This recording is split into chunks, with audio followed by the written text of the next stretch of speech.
अधिक से अधिक कितनी तरीके से राहत दी जा सके उसकी प्रयास हो, चाहे वो रोजगार हो, चाहे नौकरी हो, चाहे स्वरोजगार हो, अलग अलग माध्यमों से।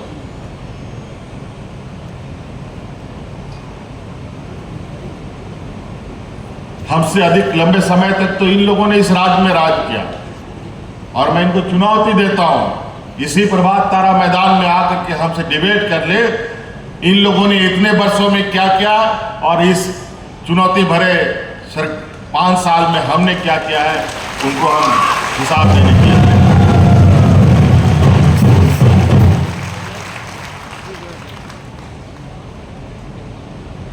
और वो भी इतने बड़े बड़े षड्यंत्र रचने के बावजूद क्या नहीं किया इन लोगों ने। अंतोगत्वा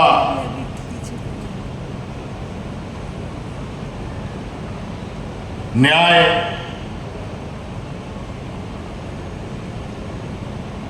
का जो आदेश आया न्यायालय का, उससे उनको मुंह की खानी पड़ी। लेकिन अभी भी शांत नहीं है, ये शांत रहेंगे भी नहीं, इनकी प्रवृत्ति ही वैसी है, इसलिए ये अपने आचरणों से बाज नहीं आएंगे। लेकिन उसकी हमें फिक्र नहीं है, चिंता भी नहीं है। वो अपने आचरणों से बाज नहीं आते तो हम भी अपने आचरणों से बाज नहीं आएंगे, हम भी अपना काम करते रहे। आज ये प्रदेश ऐसा प्रदेश है जहां शिक्षा का लगभग नहीं का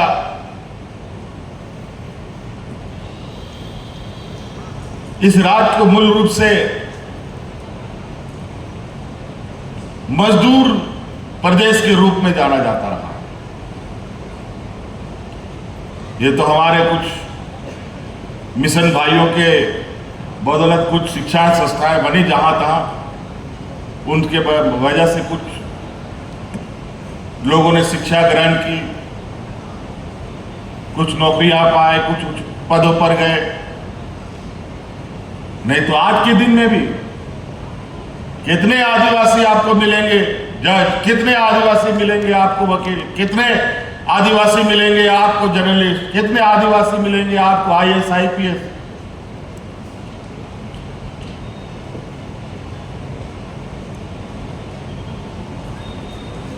अगर हम पूरा देश से भी अगर हम आदिवासियों के समूह में अगर हम लोग उच्च पदों पर बैठे हुए लोगों को ढूंढ के लाए तो प्रभात तारा मैदान का एक कोना भी नहीं भर पाएगा। इतना मात्र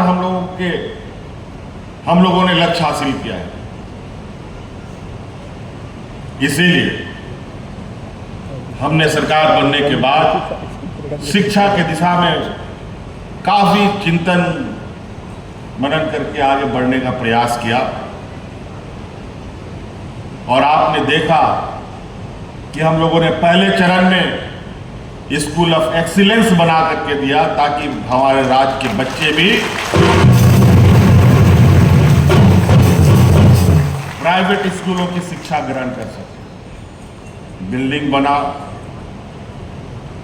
इन प्रकार प्रारंभ भी किया गया, लेकिन उसमें अभी और कुछ जोड़ने की जरूरत है, बहुत कुछ जोड़ने की जरूरत है और उसे जोड़ेंगे भी। अभी और भी स्कूल ऑफ एक्सीलेंसी बनेंगे और भी शिक्षकों की नियुक्ति होगी ताकि हम अपने बच्चों को। इसीलिए मैं आप लोगों से यही कहना चाहूंगा, आज हमने आपके लिए और अपने आने वाली पीढ़ी के लिए स्कूल ऑफ एक्सीलेंस बनाया और आज हम आने वाली पीढ़ी के लिए एक्सीलेंट टीचर दे रहे हैं।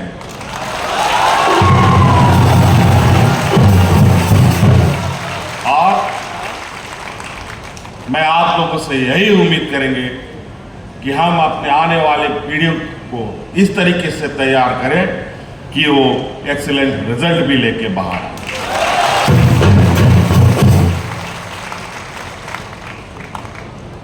बहुत सारी कमियां हैं, बहुत सारी अच्छाइयां भी हैं।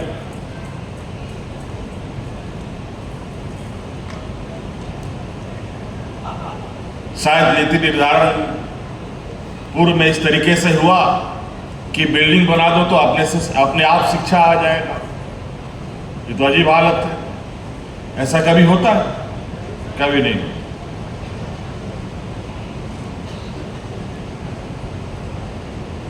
अभी हम लोगों ने जितने भी राज्य में कल्याण विभाग के द्वारा बनाए जा रहे छात्रावास, उन सभी छात्रावास को रेनोवेट किया। कभी उसमें चूना पचोड़ा तक नहीं किया गया। लेकिन कई छात्रावास को आप देखें, चाहे लड़कों का हो चाहे लड़कियों का, अलग अलग जिलों में। मैं खुद गया, मैंने खुद देखी,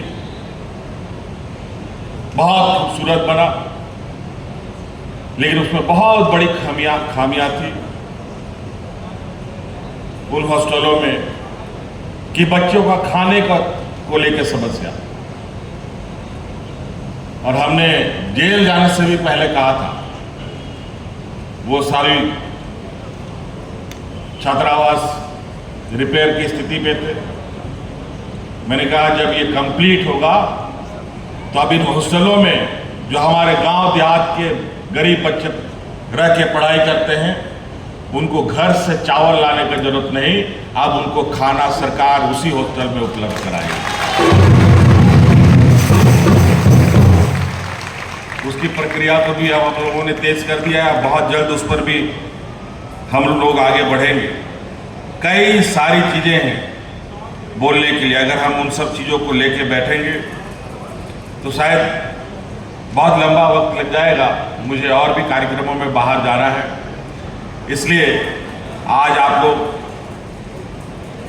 से इस आशा उम्मीद के साथ, क्योंकि हम लोगों ने अपने हर कदम इस राज्य के हर उस वर्ग के प्रति अपनी संवेदनाएं दिखाई हैं, योजना बनाई है, जिससे हम इस राज्य को एक बेहतर दिशा दे सकें। जो व्यक्ति 2 वक्त के अनाज के लिए तरसता हो, वो आदमी आगे राज्य को दिशा देने में जो उसकी भूमिका है, वो भूमिका कभी भी नहीं दे सकता है। इसीलिए हम लोगों ने कई क्षेत्र में, ये देश का पहला राज्य है जहां अपने राज्य, अपने ताकत के बदौलत, सरकार के सौजन्य से हमारे इस राज्य के आदिवासी, दलित, पिछड़े अल्पसंख्यक बच्चे विदेशों में 100% स्कॉलरशिप लेकर के पढ़ाई कर रहे हैं।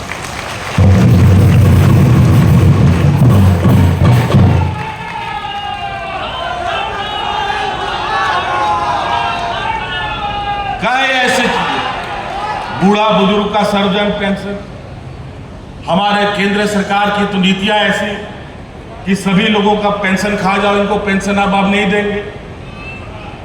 ये देश का पहला राज्य है जो अपना कर्मचारियों के लिए पुराना पेंशन लागू किया, जो आपको भी मिलेगा।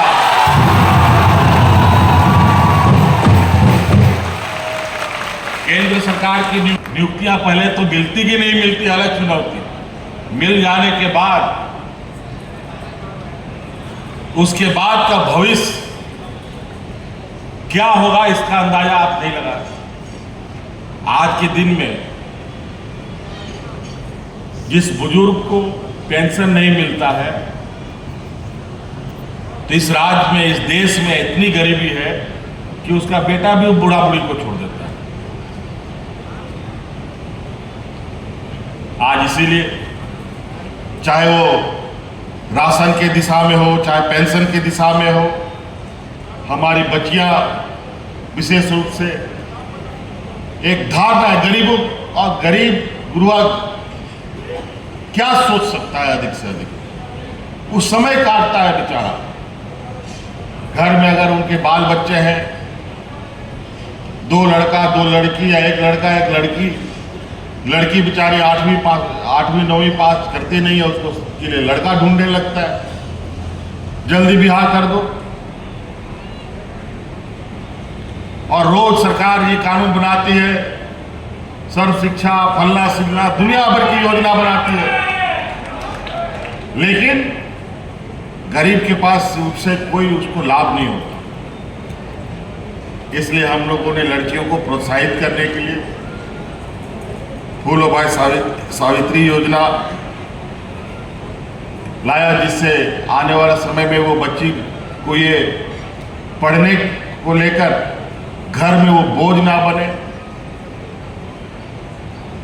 स्कूल से लेके कॉलेज तक, यहां तक कि इंजीनियरिंग, मेडिकल,